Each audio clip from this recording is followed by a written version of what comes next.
Una enorme disculpa antes que otra cosa. No pudimos estar en el en vivo, no pudimos anunciarles con tiempo, pero bueno, aquí estamos. Una enorme, enorme disculpa. Oigan, y suelto la pregunta, ¿Estados Unidos se va quedando solo? Esto se los comento por la cantidad de sucesos que se han venido presentando, la dinámica de los mismos. España se acerca a China, China que cruza el estrecho de Hormuz sin ningún problema, Italia rompe con Israel en materia securitaria, Trump se lanza en contra de Meloni, la OTAN en su mayoría dice no a participar en el bloqueo al estrecho de Hormuz, Canadá se muestra alejado de la Unión americana. Lula cuestiona a Trump por los ataques precisamente en contra del Papa.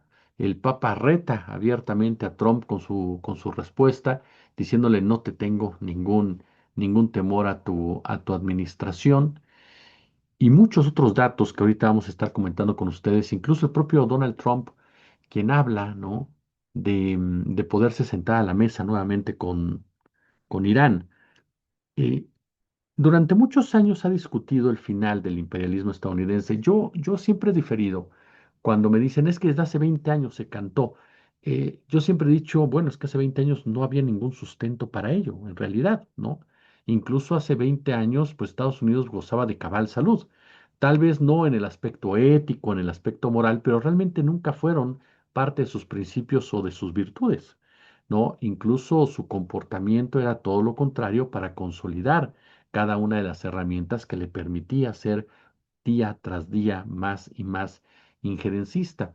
Además, no olvidemos que el imperialismo estadounidense no es igual que los anteriores imperialismos, ya lo comentábamos el otro día, por una profunda diferencia que tiene que ver en el peso del capitalismo.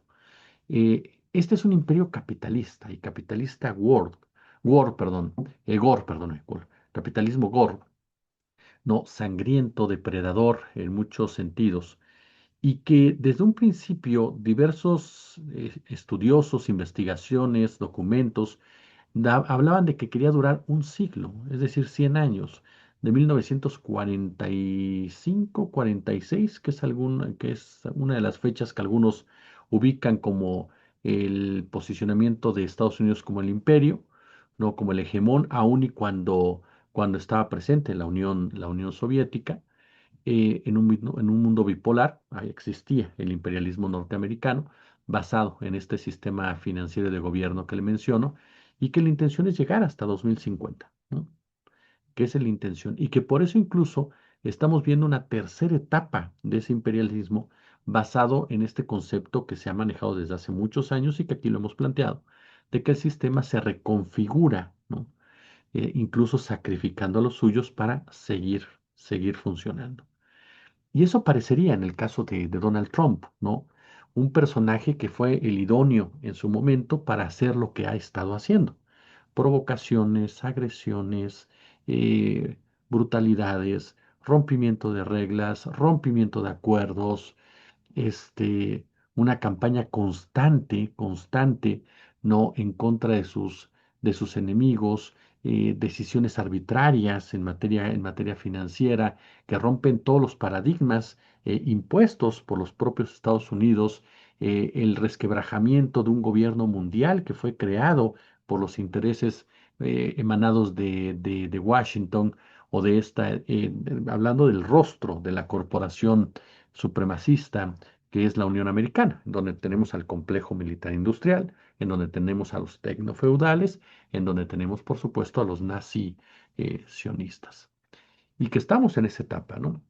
En donde lo que se trata es impedir que el mundo multilateral, que el mundo multipolar, que el mundo, ahora sí, de un verdadero libre comercio, pues pueda posicionarse y de esta forma, reventando esto, pues tú te puedas mantener pues otros 20 años, por lo menos 24 años más, como el eje rector, ¿no? Manteniendo al dólar como la moneda clave. Pero eso cada día se vuelve más y más improbable, precisamente por ese fortalecimiento que ha logrado China, por esa recuperación que logró Rusia, a pesar de que mucha gente apostaba después de la caída de la Unión Soviética en que Rusia se iba a balcanizar, en que Rusia iba a dejar de ser una potencia como tal. La realidad es que más allá de simpatías o antipatías y cuestionamientos que existen y muy profundos en varias materias a Vladimir Putin, pues supo ser el personaje que aglutinó, ¿no?, toda esa región y evitó precisamente el derrumbe de Rusia como buscaba el mundo occidental. Esos factores han sido claves en todo esto. Y lo vemos ahora en esta guerra que llevó a cabo Estados Unidos. Pero antes quiero darle el panorama informativo, para poder concientizar el aspecto opinativo. A ver, Trump, fíjese bien, Trump en lo que llevamos, ¿no?, de esta semana, porque en la anterior, a ver, en la anterior se peleó con Gran Bretaña, se peleó con Italia, bueno, se peleó con Gran Bretaña, con Francia. Se enojó también, por supuesto, con Brasil. Tuvo por ahí escarceos, ¿no?, de enojo con sus aliados, de las petromonarquías. En fin, ¿no? Ahora, esta semana, pues ya se peleó con el Papa, ya se peleó con Giorgia Meloni, ¿no? Ya se peleó otra vez está peleando con Francia, ¿no? Cada 15 días se pelea con Francia y se peleó con la gente de MAGA, se peleó con los periodistas, con los comentaristas de MAGA. Bueno, esto fue la semana pasada, ¿no? La semana pasada que se da este enfrentamiento con los voceros de MAGA, ¿no? Para colmo pierde Víctor Orbán, que era su hombre clave en Hungría, ¿no? Y entonces uno comienza a preguntarse, ¿qué pasa por la cabeza de los trompistas? Primero, Italia decide suspender la renovación automática del acuerdo de defensa con Israel. Italia que ha dejado muy en claro que no está a favor de la guerra en contra de Irán, que no está a favor de las acciones en contra del Líbano, que no está a favor del comportamiento de Trump y de Netanyahu y que no va a poner en riesgo, según dice Giorgia Meloni, una mujer fascista, pero el fascismo italiano, que es un fascismo más nacionalista como tal, no va a poner en riesgo su propia sociedad, ¿no?, por beneficiar a Israel. Seamos claros en ese sentido. Meloni, de una manera muy clara, ¿no?, lo ha puesto sobre la mesa, ¿no? No es nuestra guerra, no es nuestra guerra y no tenemos por qué nosotros, que estamos muy cerca de Irán, soportar una andanada de misiles, soportar una serie de ataques solamente por defender los intereses de Benjamín Netanyahu. Ya anteriormente Meloni se había mostrado muy crítica a Donald Trump por las agresiones verbales de Trump en contra de la OTAN, por este comportamiento petulante, por el sobajamiento que hacía de los europeos. Hubo una declaración de Meloni en donde decía, bueno, pues si no somos tan importantes, que lo haga él solo, ¿no? Por ejemplo. Entonces ya había antecedentes de esas declaraciones y de esa molestia por parte de la presidenta italiana, ¿no? Que no estaba nada conforme, pero nada conforme con el trato que Donald Trump estaba dispensando a sus aliados europeos y tampoco por el comportamiento de Trump frente a Vladimir Putin. Por supuesto que Trump ha tenido palabras de desprecio hacia la gobernante, dio una entrevista exclusiva al Corriere de la Sera, ¿no? Y de entrada, ¿no? La entrevista fue de Viviana Mazza, ¿no? Este, quien abiertamente dijo que fue una entrevista muy extraña, ¿no? De entrada porque pues, ella recibe una llamada, lo cuenta en la crónica que presenta, dice, incluso antes de darnos tiempo para hacerle la primera pregunta, es el presidente de Estados Unidos quien nos la hace a nosotros, y preguntándonos por la primera ministra Giorgia Meloni, corrijo, primera ministra, dije presidenta, primera ministra, y pregunta a Trump, ¿les gusta a los italianos que su presidenta no nos esté dando ninguna ayuda para conseguir el petróleo? ¿Le gusta eso a la gente? No puedo imaginármelo. Estoy sorprendido con ella. Pensé que era valiente, me equivocaba. Y luego sigue la conversación. Le dice la reportera, le ha hablado de esto. Él contesta, no, simplemente dice que Italia no quiere involucrarse, aunque Italia obtiene su petróleo de allí, aunque Estados Unidos es muy importante para Italia. Ella no cree que Italia debe involucrarse, cree que Estados Unidos debe hacer el trabajo por ella. La reportera le pregunta, sobre el Papa Giorgia Meloni ha dicho que es inaceptable lo que usted ha dicho. Y Trump responde, la inaceptable es ella, porque no le importa si Irán tiene un arma nuclear y haría saltar por los aires Italia en 2 minutos si tuviera la posibilidad. Pero han hablado estas cosas, no han hablado ni una sola vez en este mes. Trump dice, no, no hemos hablado desde hace mucho tiempo. Y corría a hacerle la pregunta, ¿por qué? Porque no quiere ayudarnos con la OTAN, no quiere ayudarnos a deshacernos del arma nuclear. Es alguien muy diferente de lo que pensaba. Eso es lo que dice Trump. Trump ya está obsesionado con esta mentira, ya se creyó la mentira del arma nuclear iraní que no existe. Si Irán hubiera tenido un arma nuclear, ya lo hubiera usado, seguramente. Por lo menos, le voy a decir una cosa, no lo hubiera usado, pero no lo hubieran atacado. Así se lo digo, no lo hubiera usado, corrijo, Irán no lo hubiera usado, pero no lo hubieran atacado. Tristemente, esa es la capacidad de medir las acciones por parte de Estados Unidos, ¿no? Quien tiene armas nucleares, Estados Unidos no cruza ciertas líneas. Ahí está el caso de Pakistán, ahí está el caso de la India, ahí está el caso de Corea del Norte, el caso obviamente de China, obviamente de Rusia, ¿no? No le ha importado por Francia, por Inglaterra, o porque, bueno, ellos son naciones que históricamente han estado bajo el sometimiento estadounidense, no, pero ese es el método de disuasión tristemente que existe en la actualidad desde la óptica belicista del propio Donald Trump, ¿no? Y esto de que se no quiere ayudarnos, pues no tiene por qué ayudarte en una guerra que no es esta la realidad, que es una guerra, insisto, de Israel, que es una guerra para buscar los beneficios de Israel, no los beneficios de la OTAN, no los beneficios ni siquiera del pueblo de Estados Unidos. Pero él ya se quedó con esta lógica de que quien no lo ayude es porque no les importa que Irán tenga un arma nuclear, porque eso es lo que quiere venderle, sobre todo a su base. No le interesa convencerlo ni a usted ni a mí, le interesa convencer a su base que la gente de Estados Unidos le crea que Irán está fabricando un arma nuclear y que por eso tiene que atacarlo. Trump lo que quiere es rescatar su imagen que ha generado tanta fractura y molestia en MAGA de que está supeditado a Israel, de que Israel toma las decisiones. Eso le pegó durísimo al interior del movimiento de MAGA. Tal es el caso que las reacciones por parte de varios de los conductores, opinadores, analistas, periodistas de MAGA, podcasters, va enfocado precisamente a esa intromisión de Israel en la política exterior de los Estados Unidos y a esa necesidad y a esa demanda de que Estados Unidos no lo permita para realmente ser un país que mire por los intereses de los ciudadanos norteamericanos. Anglosajones para ellos, ¿no? Por supuesto, pero en ese marco va muy enfocado a ello. Y por eso Trump quiere venderle a todo ese grupo de ciudadanos que no es que apoye a Israel, porque Israel quiere crear el gran Israel y quiere aplicar gas en Líbano. No, sino porque Irán nos puede atacar a nosotros, lo cual, insisto, es una mentira. ¿Por qué? Porque no hay que dejar de recordar nunca que Irán estaba negociando con Estados Unidos y que Irán ya había cedido en varios puntos a favor de la propuesta de Estados Unidos y que Steve Witkoff y Jared Kushner decidieron reventar esa negociación. Ahora, Trump le dijo al New York Times, al New York Post que existe la posibilidad de nuevas conversaciones con Irán, ¿no? Estos encuentros podrían llevarse a cabo, dice, en Pakistán. Fue lo que dijo Trump. Esto en los próximos 2 días, dice, podemos renovar las pláticas. Le he comentado, esa es una estrategia comunicativa de Trump.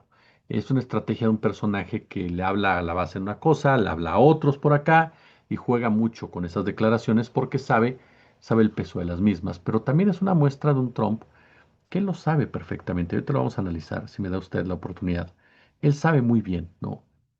Que no hay forma de que salga victorioso de Pakistán, ¿no? Pero a ver, ¿qué otras cosas hay? Francia quiere posicionarse ya como una de las puntas de lanza del europeísmo en un momento en el que los contrapesos a Estados Unidos de Donald Trump están más en duda que nunca, y lo va a hacer desde el plano de vista tecnológico. Quiere reducir la dependencia tecnológica de Estados Unidos-Francia, y por eso ha anunciado precisamente el cambio, ¿no? El cambio del sistema operativo Windows por Linux en los ordenadores de la Dirección Interministerial de Asuntos Digitales. Esto parecería una nota banal, pero no lo es. Si recordamos que el tecnofeudalismo está más que presente en las decisiones de gobierno de Estados Unidos y que la tecnología forma parte también, por supuesto, el control sobre otros países. Ahora, dos buques zarparon de Irán y atravesaron el estrecho de Hormuz en medio del bloqueo naval de Estados Unidos que entró en vigor el lunes, según datos de la empresa de inteligencia de mercado Kepler, citados por una agencia iraní, Tasnim. Entre tanto, la agencia AFP, remitiéndose al mismo proveedor de datos marítimos, señala que efectivamente ambas embarcaciones figuran entre al menos 4 que están vinculados a la República Islámica y que han utilizado la ruta en medio del bloqueo. Un petrolero chino, sancionado también por Estados Unidos, atravesó el estrecho de Hormuz a pesar del bloqueo estadounidense en ese punto de estrangulamiento. Hablamos, por supuesto, de los dos primeros. Se trataría del buque granelero Cristiana con bandera de Liberia y del petrolero Elpis con bandera de Comoras. Hoy el presidente español, Pedro Sánchez, subió una fotografía de su reunión con el presidente chino, Xi Jinping. Eh, Dice Pedro Sánchez: hemos constatado el vínculo entre España y China. Sale reforzado tras este viaje oficial. En un mundo cada vez más incierto, España, dice, apuesta por una relación entre la Unión Europea y China basada precisamente en la confianza, el diálogo y la estabilidad. Debemos seguir avanzando hacia un orden multipolar construido en el respeto y el pragmatismo. Es decir, España ya yendo directamente con China, hablando de la necesidad de que Europa se aleje de los Estados Unidos. Lula da Silva expresó su solidaridad con el Papa León XIV, luego de que el mandatario estadounidense Donald Trump arremetiera contra el pontífice. Dijo que su crítica al presidente Trump es correcta, nadie tiene por qué tenerle miedo a nadie, fue lo que dijo Lula da Silva. Mientras tanto, una misión iraní desmintió acusaciones de Estados Unidos e Israel sobre armas nucleares. La misión de Irán ante las organizaciones internacionales en Viena emitió una declaratoria afirmando que las acusaciones de Estados Unidos e Israel sobre el supuesto intento de Irán de adquirir armas nucleares son una flagrante mentira. Y mencionarle lo triste también de esto es que Israel destruyó por completo la ciudad de Al-Hiyam en el sur del Líbano en tan solo un mes, según se ha dado a conocer en materia informativa. A ver, si vamos con el análisis, no, me parece que hoy estamos en una etapa histórica fundamental, clave. Ujú. Decisiones altisonantes, victorias proclamadas, enemigos caricaturizados, mucho ruido, pero ¿qué pasa cuando dejamos que ese ruido se disipe? No aparece el triunfo, sino la descomposición del poder. Y eso es lo que estamos viendo alrededor de Donald Trump. No es simplemente una guerra lo que pasa en Irán. No es simplemente un conflicto bélico. No es simplemente un problema petrolero que ya es algo muy serio. Es una crisis civilizatoria. Es una crisis del sistema que no encuentra cómo reconfigurarse de una manera mucho más eficiente. Es una crisis incluso del sentido. En un principio se dijo que la guerra sería rápida, que el poder militar más grande de este planeta impondría su voluntad en cuestión de días, que la victoria una vez más confirmaría la superioridad estratégica de Occidente. Pero la realidad, esa realidad siempre incómoda, esa realidad siempre necia, terca, no, que le gusta reventar en la cara a varios, terminó imponiéndose. No hubo victoria, no hubo rendición, no hubo transformación de ningún régimen. ¿Cómo se gana una guerra? Yo le pregunto, amigo y amiga, ¿cómo se gana una guerra en la que el enemigo sigue existiendo, sigue gobernando, sigue resistiendo y sigue operando? Esto revienta el relato de Trump, le genera muchas grietas, porque cuando una potencia declara una victoria, pero no logra sus objetivos fundamentales, lo que queda no es el triunfo, es simple propaganda, es simple narrativa, es simple autoengaño. El discurso de la civilización salvada, si usted me lo permite, se convierte en una especie de coartada, ¿no? ¿No le parece una especie de telón que trata de ocultar lo que a los ojos de todos nosotros resulta, como dirían los Thundercats, pues evidente, ¿no? La guerra no resolvió nada y en algunos aspectos lo empeoró todo. Ahora, el problema no es solamente geopolítico, es un problema también psicológico, es un problema también mediático, es un problema que no solamente atañe a Donald Trump, sino a toda la estructura trumpista y a los seguidores del trumpismo. ¿Por qué? Porque Trump habla, por ejemplo, de destruir civilizaciones enteras, ¿no?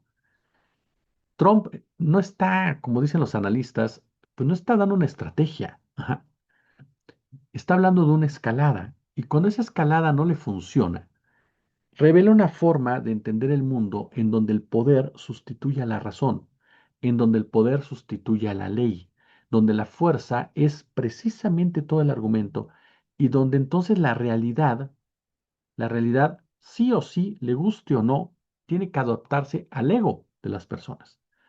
Y eso se vuelve muy peligroso, muy, muy peligroso cuando se tienen armas nucleares. ¿Por qué? Porque a final de cuentas, y lo hemos dicho ya no una, sino en varias ocasiones, tú pierdes un conflicto de esta naturaleza, aunque tengas muchas bombas y aunque tengas muchos aviones. Cuando dejas de distinguir entre los deseos y los hechos, cuando se convierte tu versión más en anhelos que en realidades, cuando la inteligencia se contamina literalmente de narcisismo y entonces tu liderazgo, Trump, se convierte en un show, se convierte en un espectáculo. Y entonces aquí dejamos ya de hablar de cálculos políticos, dejamos hablar de estrategia militar. Ajá. Todo se vuelve impulso en un momento dado. Y uno de los efectos más profundos y tal vez menos discutidos, fíjense, de esta guerra es el distanciamiento que estamos viendo de Europa con respecto a Estados Unidos. Por eso les comentaba todo ello. Durante décadas, la OTAN, ¿no? fue presentado como un bloque muy sólido, un bloque que se imponía a los malos, ¿no? A los comunistas. Pero hoy su cohesión, perdón, está en duda. Y está en duda por culpa del propio Donald Trump. Países clave como el caso de España, el caso de Francia, el caso de Italia, el caso de Inglaterra, no, abiertamente dicen no, no es nuestra guerra, no es nuestro bloqueo, no tenemos por qué participar en un acto de esta naturaleza. Es decir, le dicen no a Estados Unidos, le dicen no al líder de la OTAN, le dicen no al responsable financiero de la propia OTAN, le dicen no al imperio, en pocas palabras, del cual dependen financieramente y armamentalmente. Pero le dicen no porque hay que decirle que no en algún momento. Le dicen no porque es una independencia que se puede volver hasta estratégica. Europa empieza, por supuesto, a entender que no puede seguir a ciegas a Washington, porque eso tiene costos demasiado altos. Ajá. Le sale Es muy costoso hacer negocios con Trump, en pocas palabras, y con el trumpismo. Hablamos de costos económicos, políticos, civilizatorios, en todos los sentidos. Ajá. Y entonces Europa tiene que buscar nuevos socios, tiene que buscar nuevos equilibrios, tiene que buscar incluso nuevas lealtades. Este acercamiento con China no es fortuito por parte de España. Ya lo vimos antes con Francia guiñando ojos. Alemania es la única que se mantiene ajena porque todos sabemos para quién trabaja el canciller alemán, para BlackRock. Pero en este marco, la otra opción es Rusia. Y Rusia, por supuesto, pues les dice, adelante, ¿no? Yo les vendo gas y les vendo lo que ustedes quieran, nada más que me lo van a tener que pagar en yuanes o en rublos, ¿no? Porque el dólar ya no va a funcionar. Y entonces esa transferencia en el sistema de pagos es el golpe más fuerte al hígado del imperialismo y del imperio. Lo dobla en muchos sentidos. Ajá. Ese mundo de Estados Unidos que gobernó después de la caída de la URSS, hoy por hoy ya no tiene sustento, ya no tiene, ya no tiene patas, pues, como tal. Y esta guerra es lo que viene a dejar en evidencia. Una guerra en donde queda claro que Estados Unidos ya no tiene impunidad de atacar a quien quiera, que va a haber quien le responda, aun y cuando sea en el papel mucho más débil. Estados Unidos, sin embargo, dice que gana, que sale victorioso, grita Trump desde hace un mes. Pero es mentira. Irán ha resistido. La estructura política de Irán ha resistido. La capacidad financiera de Irán ha resistido. Ajá. Su influencia regional sigue adelante, a tal grado que quiere involucrar al Líbano en el acuerdo de paz. Irán se ha fortalecido brutalmente porque la narrativa de Irán es muy clara. Enfrenté a la maquinaria de guerra y resistí. No importa si Irán no derrotó a Estados Unidos, se lo he dicho muchas veces. Importa que Irán resistió. Ujú. Importa que Irán evidenció que Estados Unidos no es tan fiero como se presenta. Esto cambia todo. Y lo cambia porque a final de cuentas en geopolítica, y lo decía muy bien el querido Ariel Umpierres, hay que hablar de poder y resistir también es poder. Eso es un hecho. También es vencer. Ajá. Mientras que los costos de una guerra, que no era necesaria, sino por elección, continúan acumulándose. Sigue la infraestructura destruida, siguen los miles de muertos, sigue la inestabilidad regional, sigue la pérdida de legitimidad internacional por parte de Estados Unidos. Entonces la pregunta ya no es quién ganó, así de sencillo, sino más bien dicho, cuál es el pago que va a tener Estados Unidos por haberse vinculado a una guerra que no tenía que haberse vinculado. Cuando tenía el balón en su cancha, cuando podía haber ganado con el acuerdo que ya había alcanzado con Irán. Aquí entro al punto que les planteaba al principio y voy prácticamente cerrando. El país que durante tantas décadas se presentó como el garante del orden internacional, hoy, perdón, no es confiable, es imprevisible, es peligroso. Ha erosionado la confianza de sus socios, de sus aliados. Sus socios ya dudan de él. Sus alianzas están debilitadas completamente. Hoy Estados Unidos apostó demasiado a su posición global y la ha ido perdiendo. Y ha generado un vacío muy profundo, muy pero muy profundo, que está siendo llenado por China e incluso por Rusia, quienes no están entrando directamente de manera afortunada a un conflicto de esta naturaleza en materia bélica. Les ha bastado con observar, les ha bastado con observar el desgaste de Trump, les basta con observar cómo se aísla Trump, les basta ver cómo pierde credibilidad el imperio. Hay una erosión interna también en Estados Unidos y eso no lo podemos dejar de lado. Medio Oriente o Asia Occidental se reconfigura también. Netanyahu sigue impulsando una estrategia que va más allá del enfrentamiento militar.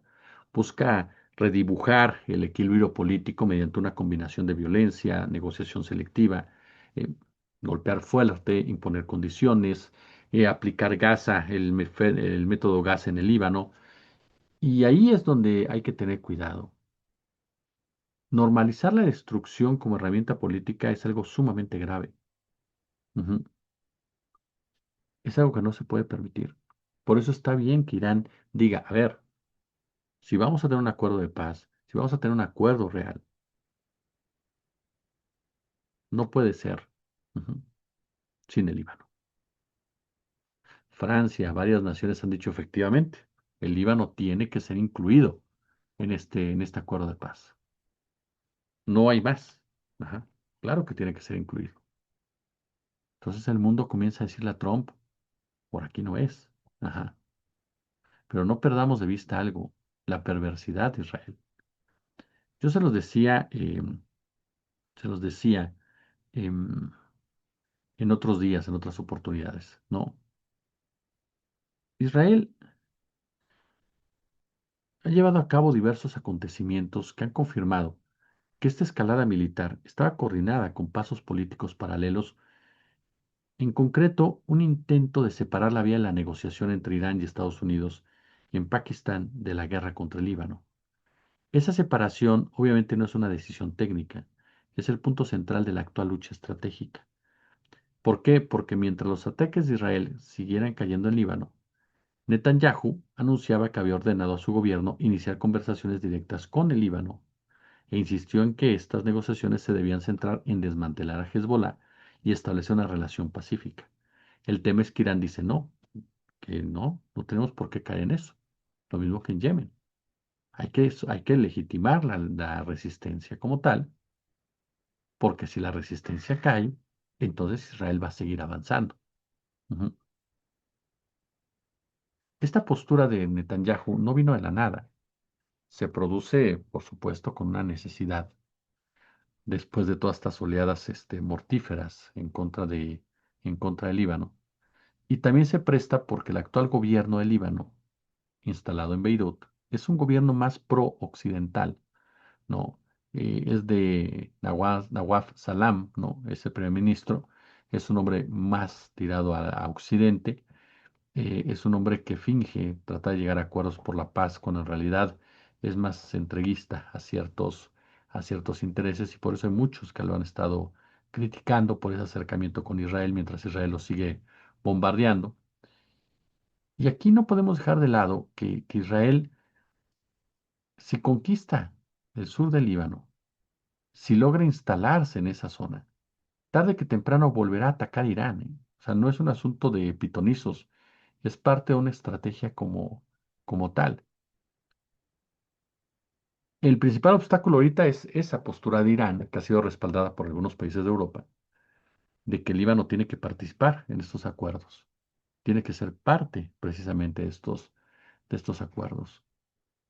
No es solamente un asunto que pase por este capricho de Irán o algo por el estilo. Es una cuestión de sobrevivencia de toda esa zona. Ajá. Diputados y senadores republicanos han advertido ya que Trump podría cometer genocidio y crímenes de guerra si ataca la infraestructura civil de Irán. El líder demócrata de la Cámara estadounidense, Hakeem Jeffries, señaló que está completamente desequilibrado Donald Trump, ¿no? Y que sería momento ya de empezar a pensar en otro tipo de alternativas. Lo triste, ¿sabe qué es de aquí? Que en América Latina, a diferencia de otras regiones del mundo, hay muchos que quieren parecerse a Trump, ¿no? No ven el desgaste de Trump, no ven el aislamiento, ven poder, además de su natural inclinación hacia Trump.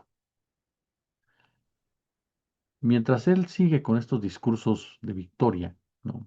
Como los canta y demás, la realidad sigue reventándole en la cara. Esta guerra no ha terminado, ni va a terminar como película de Hollywood. No va a terminar con esta declaratoria de victoria de Trump alzando el puño y demás. Va a terminar, ¿no? Va a terminar cuando el propio Trump y el propio Israel se den cuenta del costo tan alto que están pagando por llevar a cabo una acción de esta naturaleza. Y si no se dan cuenta, el mundo tendría que obligarlos a darse cuenta. Porque quizá lo más importante no ha ocurrido en el campo de batalla, que de por sí es algo trascendental, sino fue algo fuera de él y que fue que rompió el imaginario, que cuestionó la hegemonía de Estados Unidos, que cuestionó esta idea que durante décadas se nos vendió de que por la fuerza Estados Unidos imponía a quien fuera, que rompió el mito de que las guerras modernas hay que pueden controlarse. Hoy Estados Unidos se aísla cada día más. Trump lo aísla cada día más. Y la pregunta es si dentro de Estados Unidos el verdadero poder considera que en esta reconfiguración de su imperialismo esto era el siguiente paso o todo se le salió de control. Pulgares arriba. Como siempre un gusto, como siempre un placer. Nos vemos a las 3:30, 20:30 y 21:30. Gracias.